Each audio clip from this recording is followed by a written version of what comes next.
সবাইকে স্বাগত। আজকে আমরা আলোচনা করব কেভিন হর্সলির লেখা আনলিমিটেড মেমোরি বইটা নিয়ে। চেষ্টা করব এর ভেতরের কৌশলগুলো একটু ভালো করে বুঝতে, যেগুলো আমাদের স্মৃতিশক্তিকে সত্যি অন্য মাত্রায় নিয়ে যেতে পারে। স্মৃতিশক্তি কিন্তু শুধু পরীক্ষার জন্য বা কিছু তথ্য মুখস্থ করার জিনিস নয়, তাই না? এটা আমাদের শেখার ক্ষমতা, চিন্তার গভীরতা, এমনকি আমরা রোজকার জীবনে যে সিদ্ধান্ত নিই তারও ভিত্তি। ঠিক। আর এই বইটা আমাদের সেই ধারণাই দেয় যে অসাধারণ স্মৃতিশক্তি আসলে কোনো জন্মগত প্রতিভা না, এটা সঠিক কৌশল আর অনুশীলন দিয়ে যে কেউই অর্জন করতে পারে। আর এখানেই তো কেভিন হর্সলির নিজের জীবনটা খুব ইন্টারেস্টিং। ওনার তো ডিসলেক্সিয়া ছিল, পড়ায় বেশ অসুবিধে হতো। হ্যাঁ। অথচ সেখান থেকে উনি শুধু মেমোরি গ্র্যান্ডমাস্টারই হননি, পাইয়ের প্রথম 10,000 ডিজিট মুখস্থ করে বিশ্ব রেকর্ডও করেছেন। এটা শুনলেই কেমন যেন লাগে যে কোনো বাধাই আসলে মানসিক। একদম। আর বইয়ের শুরুতেই লেখক কিন্তু এই মনোযোগের উপর খুব জোর দিয়েছেন। ওই যে বি হিয়ার নাও নীতি। আমরা অনেকেই ভাবি মাল্টিটাস্কিং করলে বুঝি অনেক কাজ হয়। হ্যাঁ, আমিও ভাবতাম। কিন্তু আসলে এতে মনোযোগটা ভাগ হয়ে যায় আর স্মৃতিও দুর্বল হয়। কোনো কিছু মনে রাখতে গেলে আগে সেখানে পুরোপুরি মনোযোগ দিতে হবে। স্মৃতি তো আর ক্যামেরার ছবির মতো নয় যে ক্লিক করলেই হুবহু কপি হয়ে যাবে। ও আচ্ছা, তাহলে ফটোগ্রাফিক মেমোরি বলে যা শুনি সেটা আসলে ঠিক সেরকম নয়। ব্যাপারটা তার চেয়েও বেশি সৃষ্টিশীল। এখানেই কি ওই সিনীতিতার কথা আসছে? ঠিক ধরেছেন। স্মৃতি তৈরি হয় আসলে সংযোগ দিয়ে, আর নীতিটা এই সংযোগটাকেই আরো মজবুত করে। এস হলো সেন্সেস বা আমাদের ইন্দ্রিয়। ইন্দ্রিয় মানে তথ্যটাকে শুধু চোখ দিয়ে দেখা বা কান দিয়ে শোনা নয়, 5টা ইন্দ্রিয় দিয়েই অনুভব করার চেষ্টা করা। সেটার গন্ধ কেমন, ছুলে কেমন লাগবে, স্বাদটা কেমন হতে পারে। আচ্ছা। তারপর প্রথম হলো এক্সাজারেশন, অতিরঞ্জন। সাধারণ জিনিস তো আমাদের মনে থাকে না, তাই না? না, একদমই না। কিন্তু অদ্ভুত, অসম্ভব, বিশাল বা খুব হাস্যকর কিছু হলে সেটা মনে গেঁথে যায়। যেমন ধরুন, একটা সাধারণ স্ট্রবেরি, তার চেয়ে যদি ভাবেন একটা বাড়ি সমান স্ট্রবেরি, সেটা মনে রাখা অনেক সহজ। হ্যাঁ, ঠিক। আর দ্বিতীয় ইটা? দ্বিতীয় হলো এনার্জাইজ, ছবিটাকে প্রাণ দেওয়া, গতি বা অ্যাকশন যোগ করা।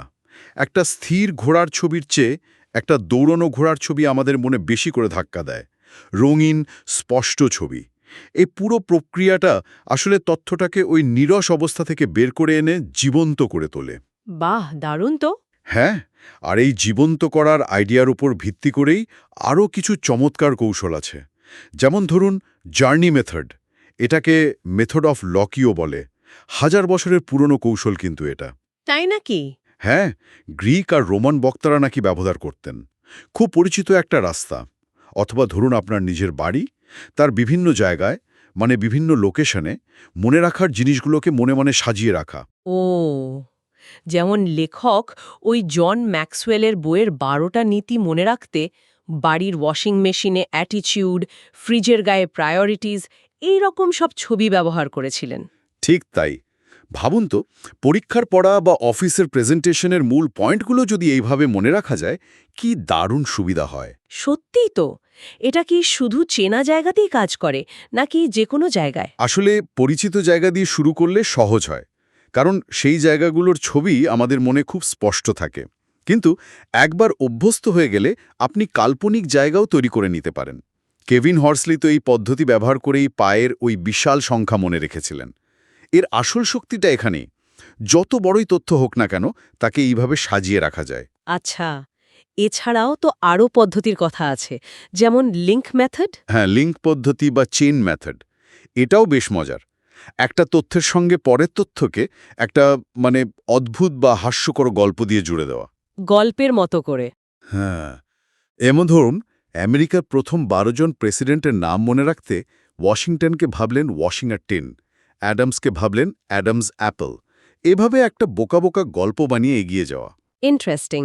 আর নাম মনে রাখার জন্য তো কিছু বলেছিলেন। আমার তো নাম মনে রাখতেই খুব সমস্যা হয়। হ্যাঁ, অনেকেরই হয়। লেখক এখানে 4টে সি এর কথা বলেছেন। কনসেন্ট্রেট, মনোযোগ দিন যখন নামটা শুনছেন। ক্রিয়েট, নাম বা মানুষটার সাথে জুড়ে একটা মজার ছবি তৈরি করুন মনে মনে। কানেক্ট, সেই ছবিটাকে মানুষটার চেহারার সাথে যুক্ত করুন।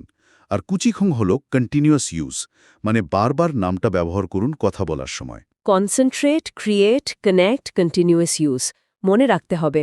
আর সংখ্যা সংখ্যা মনে রাখাও তো বেশ কঠিন। হ্যাঁ, ওটার জন্য কি এরকম সৃষ্টিশীল পদ্ধতি আছে? যেমন ওই যে ১৯২৬ সাল মনে রাখতে টেলিভিশনকে ঘুষি মারার ছবি। হ্যাঁ হ্যাঁ, ঠিক ধরেছেন। এটাকে বলে মেজর সিস্টেম। এখানে সংখ্যাগুলোকে নির্দিষ্ট ব্যঞ্জনবর্ণ দিয়ে আর তারপর সেই বর্ণগুলো দিয়ে শব্দ বা ছবি তৈরি করা হয়। যেমন ধরুন ১৯২৬-এর জন্য পাঞ্চ বা ১৯৬৯ সালে চাঁদে মানুষ যাওয়া, সেটাকে বিশপ অন দ্য মুন দিয়ে মনে রাখা। কৌশলটা শিখতে একটু সময় লাগে সত্যি, কিন্তু একবার আয়ত্ত করতে পারলে সংখ্যার বিশাল তালিকাও মনে রাখা সম্ভব। কিন্তু এত সব কৌশল তো শিখলাম, এর পাশাপাশি মানসিকতারও তো একটা বড় ভূমিকা আছে, তাই না? বইয়ের ওই মিস্টার এ আর মিস্টার বি এর গল্পটার মতো। অবশ্যই নিজের উপর বিশ্বাস রাখাটা বোধহয় সবচেয়ে জরুরি। মিস্টার এ ভাবতেন তার স্মৃতিশক্তি খারাপ, আর সেটাই সত্যি হতো তার জন্য। আর মিস্টার বি ভাবতেন তিনি পারবেন, এবং তিনি ঠিকই পারতেন। কেভিন হর্সলের নিজের ওই ডিসলেক্সিয়া জয় করার পেছনেও কিন্তু এই বিশ্বাস আর পজিটিভ মানসিকতার বিরাট ভূমিকা ছিল। স্মৃতিশক্তি নিয়ে আমরা যা বিশ্বাস করি সেটাই আমাদের বাস্তবতাকে অনেকটা গড়ে তোলে। তার মানে শুধু কৌশল জানলেই হবে না, দরকার নিয়মিত অনুশীলন আর ওই যে বললেন রিভিউ করা। ঠিক। লেখক যেমন বলেছেন, কোনো কিছু শেখার পর নির্দিষ্ট সময় পর পর সেটাকে আবার মনে করা, হয়তো 10 মিনিট পর, তারপর 1 ঘন্টা পর, 1 দিন পর, 7 দিন পর, এইভাবে করলে সেটা দীর্ঘস্থায়ী স্মৃতিতে পরিণত হয়। মানে কন্টিনিউয়াস ইউজ ইজ কি। ঠিক ঠিক, ব্যবহার না করলে তো কোনো কিছুই মনে থাকে না। একদম। স্মৃতিশক্তি আসলে একটা পেশির মতো। যত ব্যবহার করবেন, যত চর্চা করবেন, ততই সেটা শক্তিশালী হবে। তাহলে আজকের আলোচনা থেকে মূল যে বিষয়টা উঠে এলো তা হল স্মৃতিশক্তি আসলে স্থির কিছু নয়, বরং একটা সৃষ্টিশীল প্রক্রিয়া। মনোযোগ, ওই এসইই নীতি, জার্নি বা লিঙ্ক পদ্ধতির মতো দারুণ সব কৌশল, নিজের ওপর বিশ্বাস আর নিয়মিত অনুশীলন, এই সব কিছু মিলিয়েই কিন্তু অসাধারণ স্মৃতিশক্তি গড়ে তোলা সম্ভব। আর শেষ পর্যন্ত প্রশ্নটা বোধহয় এটাই থেকে যায়, স্মৃতিশক্তি উন্নত করার এই চাবিকাঠিগুলো যদি সত্যি আমাদের সম্ভাবনার নতুন দরজা খুলে দেয়, তাহলে সেই সম্ভাবনাকে আমরা কতটা কাজে লাগাতে প্রস্তুত, ভেবে দেখার মতো।